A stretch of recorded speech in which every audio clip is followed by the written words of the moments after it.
हमारे बरसाने से अभी आए हैं। तो बरसाने में एक किशोरी जी के भक्त हुए, उनका नाम था गुलाब। क्या नाम था? गुलाब। पूरा नाम तो उनका गुलाब खां था। वो भले ही जन्म से हिंदू नहीं थे, लेकिन उन पर बहुत बड़ी कृपा ये हो गई कि उनका जन्म बरसाने में हुआ। बहुत ध्यान से सुनिएगा सब लोग, बरसाने में जन्म हुआ। आज भी पीली पोखर के पास में उनकी समाधि है, उनका चबूतरा है गुलाब खां का। बहुत ध्यान से सुनिए सब लोग, इधर देखो। तो उनके ऊपर कृपा ये हो गई कि वो ब्रज में जन्मे थे। भले ही जन्म उनका हिंदू परिवार में नहीं हुआ, लेकिन ब्रज में जन्मे, और ब्रज में भी बरसाने में जन्मे। ब्रज में जन्म होना बहुत बड़ी बात है, फिर ब्रज में भी गोवर्धन, नंदगाम, बरसाना, वृंदावन, गोकुल में जन्म होना बहुत बड़ी बात है। उसमें भी श्री बरसाना धाम में किशोरी जी के चरणों में जन्म लेना, ये और भी बड़ी बात है। तो गुलाब खां, उनका जन्म हुआ बरसाने में। थे तो वो गैर हिंदू, लेकिन रोज जाते थे किशोरी जी की चौखट पे, क्योंकि भाई अब जहां जन्म लिया है तो वहीं से दाना पानी चलता है। हमारे यहां कहते हैं कि नाटक में भी करो ना भक्ति तो कभी कभी असली हो जाती है। तो गुलाब रोज जाते थे श्री जी के मंदिर में। संगीत के थोड़े निपुण थे, सारंगी बजानी उनको आती थी। तो हमारी श्री जी के महल में जब समाज होती थी तो समाज में सारंगी बजाते थे, और सारंगी बजा बजा करके इतना राधा नाम सुना था, इतना राधा नाम सुना था कि अब उनको आदत ऐसी लग गई कि वो बिना श्री जी के दर्शन किए, बिना राधा नाम सुने रह ही नहीं पाते थे। रोज जाते, और अटारी पर जब समाज होती तो समाज में सारंगी बजाते। उनका ब्याह आदि हो गया, और ब्याह के बाद एक लाली ने जन्म लिया। अब उसका मूल नाम तो इन्होंने कुछ भी रखा हो अपने समाज के अनुसार, लेकिन बरसाने में रहने के नाते वहां पे बरसाने में सब छोटी छोटी लालियों को राधा रानी बोलते हैं, श्यामाजू बोलते हैं, किशोरी जी बोलते हैं। तो छोटी सी लाली का नाम इन्होंने राधा रख दिया, अपनी बेटी का नाम राधा रख दिया। थोड़ी सी जब बालिका बड़ी हो गई तो समाज में ये सारंगी बजाने ऊपर जाते थे श्री जी के महल में, तो राधा रानी को संग ले जाते थे, अपनी लाली को संग लेके जाते। और वहां वो लाली क्या करती, जब समाज होती, करताल बजती, मृदंग बजती, राधा राधा नाम की ध्वनि होती, तो इनकी लाली वहां नृत्य करती थी। और ये अपनी लाली को देख के इतने सिहाते थे, इतने खुश होते थे, और रज रज करके सारंगी बजाते। इनकी लाली घूम घूम करके नृत्य करती श्री जी के महल में। समय चलता रहा, चलते चलते चलते एक समय आया, लाली थोड़ी बड़ी हो गई। अब बड़ी होकर के वो लाली जब नृत्य करती तो वहां के सब गोस्वामी समाज, सब लोग गुलाब जी को स्नेह देते थे। सबने कही, अरे भैया गुलाब, अब लाली तेरी या की उम्र रह गई है, या को ब्याह कर दे। तो ये बात सुनकर के गुलाब जी बड़े बेचैन हो जाते कि मैं बेटी का ब्याह कर दूंगा तो फिर मैं किसके सहारे जीऊंगा। अच्छा, ये और लीला हुई थी कि जब इनकी बेटी ने जन्म लिया तो इनकी पत्नी पधार चुकी थी, केवल घर में पिता और पुत्री ही रहते थे। बहुत ध्यान से सुनो, किशोरी जी की कैसी कृपा। नित्य अपनी बेटी को देखते, वो नृत्य करती। सब लोगों ने कहा लाली का ब्याह कर दो, तो गुलाब जी और तो कोई बहाना नहीं देते, एक ही बहाना देते, मुझ पर व्यवस्था नहीं है, कैसे ब्याह करूं। ब्याह करने के लिए तो थोड़ी व्यवस्था होनी चाहिए। तो दो चार धनी मानी लोगों ने, बरसाने के कुछ वैष्णवों ने, ब्रजवासियों ने कही, हम सहायता कर देंगे, तुम ब्याह करो अपनी लाली का, इसका भी घर बस जाए। तो सबके ज्यादा कहने से गुलाब जी सबकी बात मान गए और पास के एक गांव के बालक से अपनी बेटी का ब्याह कर दिया। मन तो भारी हो रहा था, लेकिन जैसे ही बेटी विदा होकर के गई तो ये इतने बेचैन हो गए, इतने बेचैन हो गए कि पुत्री के बगैर अब कैसे रहूं। पुत्री का नाम क्या था? राधा। तो भक्ति जब आनंद में की जाती है, सुख में की जाती है, उसका प्रभाव इतना नहीं होता, लेकिन भक्ति जब विरह में की जाती है तो उसका प्रभाव लाख गुना ज्यादा हो जाता है। तो आज तक तो राधा राधा बोलते थे क्योंकि बेटी का नाम राधा है, लेकिन वही बेटी अब जब ससुराल चली गई तो गुलाब खां की स्थिति ऐसी हो गई, अब विरह में पुकारने लगे, राधा राधा मेरी राधा। ऐसे पुकारने लगे कि निकुंज में बैठी हुई निकुंजेश्वरी श्री राधा रानी व्याकुल हो गई, उठकर के सिंहासन से जाने लगी।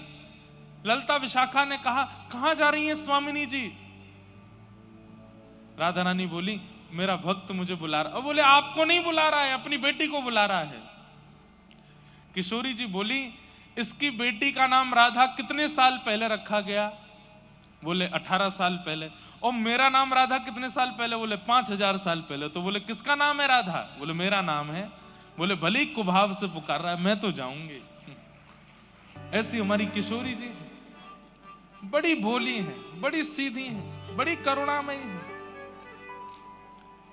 ललिता विशाखा बोली, अरे स्वामिनी जी आपको नहीं बुला रहा है, वो अपनी बेटी को बुला रहा है। बोले, कुछ भी हो, राधा नाम मेरा है, मैं तो जाऊंगी।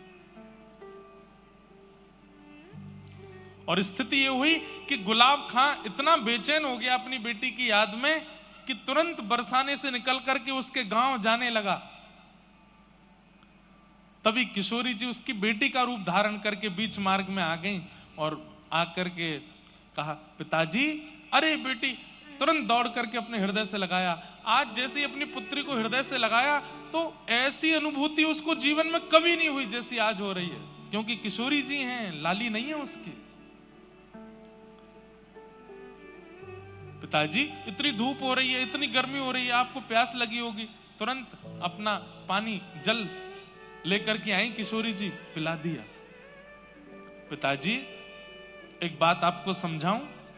अब देखो किशोरी जी ये नहीं चाहती कि ये बरसाना छोड़ करके जाएं कहीं भी, तो क्या बोली, पिताजी आप रोज रोज मेरी ससुराल आओगे तो ससुराल वाले मुझे बहुत कष्ट देंगे। बोले, कैसा पिता है तेरा, रोज आ जाता है, रोज यहीं आ जाता है, इसलिए पिताजी आप मत आया करो। मैं आपको वचन दे देती हूं, जब आप ऊंचे स्वर में करुण होकर के मुझे पुकारोगे, राधा राधा राधा मेरी लाली राधा, मैं तुरंत आ जाया करूंगी, मैं आ जाया करूंगी।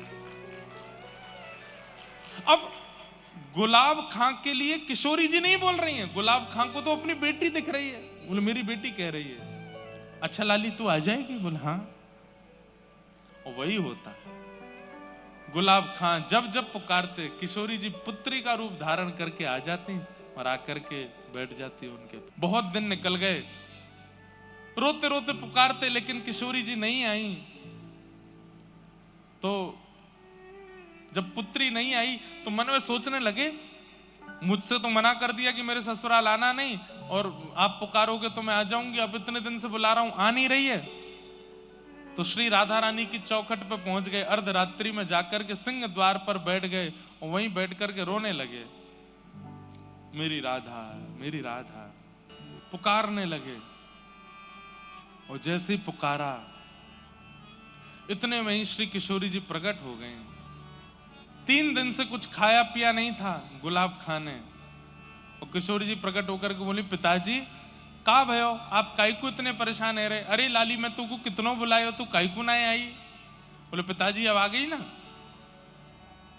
बोले, पिताजी बहुत दिन हो गए आपने सारंगी नहीं बजाई, अब ने एक सारंगी बजाओ, मैं नृत्य करूंगी। अर्धरात्रि का समय।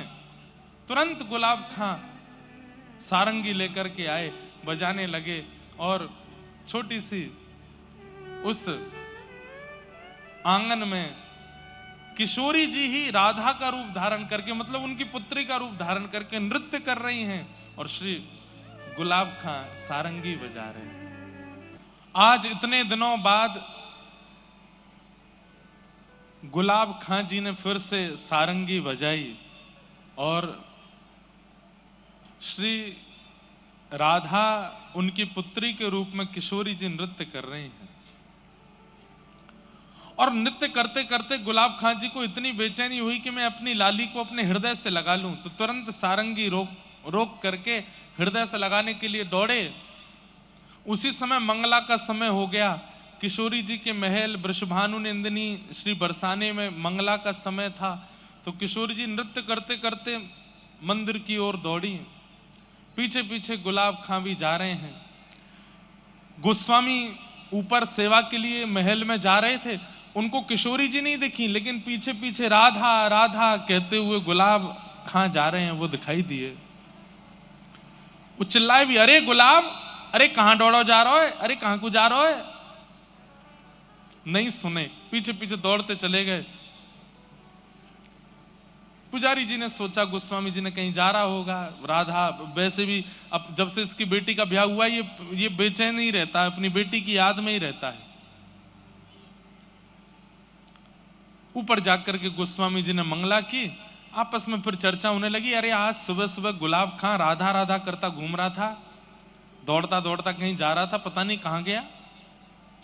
1 दिन 2 दिन 4 दिन 5 दिन 10 दिन हो गए। सबने पूछा कि भाई आजकल गुलाब खां दिखाई नहीं देता, कहां गया। ढूंढा भी लेकिन मिले नहीं। महीना 2 महीना बीत गए। बोले भैया आजकल गुलाब खां कहां हैं। बोले पता नहीं। तो फिर ऐसी वार्ता हुई कि हो सकता है वो अपनी पुत्री को इतना याद करता था, उसके विरह में हो सकता है प्राण निकल गए हो, पता नहीं कहां है, उसका शव भी नहीं मिला। उसकी पुत्री के यहां जाकर के पूछवाया, बोले तुमको अपने पिता का कुछ अता पता है। बोले कि नहीं, यहां तो कब से नहीं आए, वो महीनों से नहीं आए। थोड़ी दिन चिंता हुई, फिर सब लोग भूल भाल गए। 6 महीना निकल गए, गुलाब खां जी का कोई अता पता नहीं है। 6 महीने बाद गुसाई जी रात्रि में किशोरी जी को शयन करा करके अपने घर जा रहे थे। तभी रात्रि का समय, घनघोर अंधेरा, जंगल में से आवाज आई गुसाई जी को, अरे गुसाई जी राधे राधे। गुसाई जी ने पीछे मुड़कर देखा तो कोई नहीं। बोले कौन है भैया, कौन राधे राधे कर रहे हो। बोले अरे मैं हूं तुम्हारो गुलाब। बोले गुलाब कहां है भैया तू। बोले मैं यहां हूं, इधर देखो। तो देखा तो एक निकुंज में एक झाड़ी के अंदर बैठे थे। बोले गुलाब, तेरी तो भैया पूरे बरसाने में ऐसी चर्चा भई कि तू तो पधार गए हो, तू तो मर गए हो, तू यहां कैसे। तब उन्होंने पूरा वृत्तांत बताया। बोले कि मेरी मृत्यु नहीं हुई, 6 महीने पहले रात्रि में किशोरी जी ने सारंगी बजवाई और मेरी पुत्री का रूप धारण करके इतने दिनों तक किशोरी जी मिलती रही मुझसे। मैं उनको अपने हृदय से लगाने के लिए पीछे दौड़ा, निकुंज में प्रवेश कर गई और मुझे भी निकुंज में बुला लिया। मैं मरा नहीं हूं, मैं कोई भूत प्रेत नहीं बना हूं, मेरे प्राण नहीं निकले हैं। किशोरी जी ने अब मुझको निकुंज में सारंगी की सेवा दे दी है, मैं निकुंज में पहुंच गया हूं और मेरा एक नाम रख दियो है। बोले कहा। बोले मेरो नाम रख दियो गुलाब सखी। गुलाब सखी है गई हूं सुबह। और इतना कहकर के वो अंतर ध्यान हो गए। सुबह पुजारी जी ने ये बात सब गोस्वामियों को बताई, बरसाने के लोगों को बताई। और आज भी बरसाने में वहीं पीली पोखर के पास गुलाब सखी जी का चबूतरा है। समाधि नहीं है उनकी, क्योंकि उनका देह तो मिला नहीं, केवल वहां वो गुसाई जी को दिखे थे, इसलिए यह माना जाता है कि वो यहीं कुंज निकुंजों में प्रविष्ट हो गए। सोचिए, एक नाम पुत्री का रखने मात्र से और उस नाम को विरह वेदना से बुलाने मात्र से किशोरी जी की कैसी कृपा गुलाब सखी के ऊपर हुई कि उनको निकुंज की प्राप्ति हो गई।